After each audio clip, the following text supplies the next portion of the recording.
নমস্কাৰ আপোনালোকে চাই আছে সুহানা লাইভ লৈ আহিছো এই মুহূৰ্তত এটা বিগ ব্ৰেকিং নিউজ ভয়ংকৰ ভূমিস্খলনৰ ফলত মাটিৰ তলত পুত গ'ল একে পৰিয়ালৰে 5জনকৈ লোক সময় নিশা 12:30 সকলোৰে দৰে সকলো লোক টোপনিত লালকাল হৈ আছিল আৰু হঠাতে কোনেও নভবাকৈ সংঘটিত হয় এই মৰ্মান্তিক ঘটনাটো নিমিষতে প্ৰাণ হেৰুৱাই এংলাৰ বজাৰ বেণ্ডাৰগুল গাঁৱৰ ৰহিমুন্নেছা সাহিদা খানম জাহিদা খানম হামিদা খানম মেহদি হাসান হঠাৎ এক ভয়ংকৰ শব্দ শুনিবলৈ পাই একত্ৰিত হৈছিল বহু লোক লগে লগে মছজিদৰ লাউড স্পিকাৰত বিষয়টো এনাউন্স কৰা হয় উদ্ধাৰ কাৰ্যৰ শেষত 5জনকৈ লোকৰ মৃতদেহ দেখি হুকাকুল হৈ পৰে সমগ্ৰ অঞ্চল কান্দোনত ভাগি পৰে পৰিয়ালৰ বাকী লোক তথা আত্মীয় আমি পুনৰ জনাইছো ভয়ংকৰ ভূমিস্খলনৰ ফলত মাটিৰ তলত পুত গ'ল একে পৰিয়ালৰ 5জনকৈ লোক সময় নিশা 12:30 সকলোৰে দৰে এই সকলো লোক টোপনিত লালকাল আছিল কোনেও নভবাকৈ হঠাৎ সংঘটিত হয় এই মৰ্মান্তিক ঘটনাটো নেৰা বৰষুণৰ ফলত বদৰপুৰ অঞ্চলৰ প্ৰত্যন্ত অঞ্চল আমাৰ গাইনাচলা বেণ্ডাৰগুলত এটা মৰ্মান্তিক দুৰ্ঘটনা ঘটিছে ইয়াতে লেণ্ডশ্লাইড হৈছে ৰাতি 12টা বজাত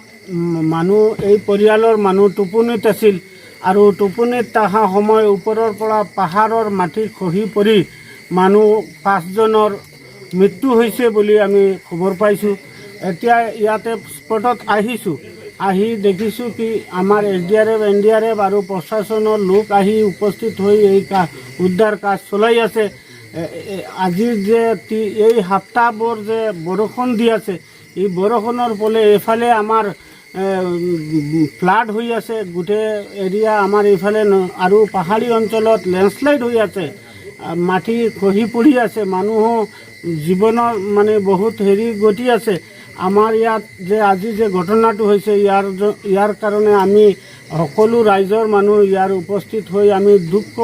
পাইছোঁ যে এই পৰিয়ালটো কেনেকুৱা যে আজি ইয়াত দম গোটাইছে ইয়াৰ কাৰণে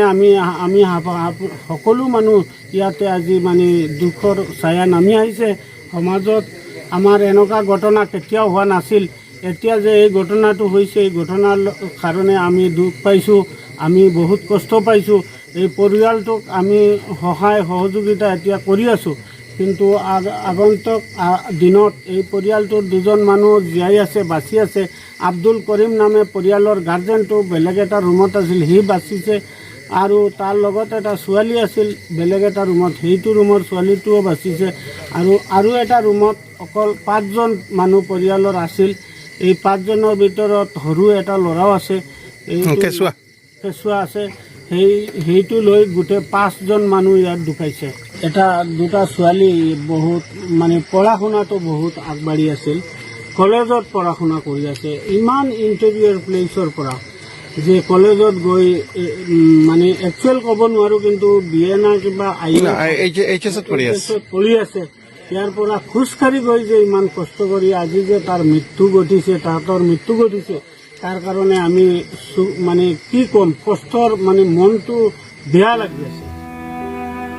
শিলচৰৰ পৰা জাকিৰ হুছেইনৰ ৰিপৰ্ট সুহানা লাইভ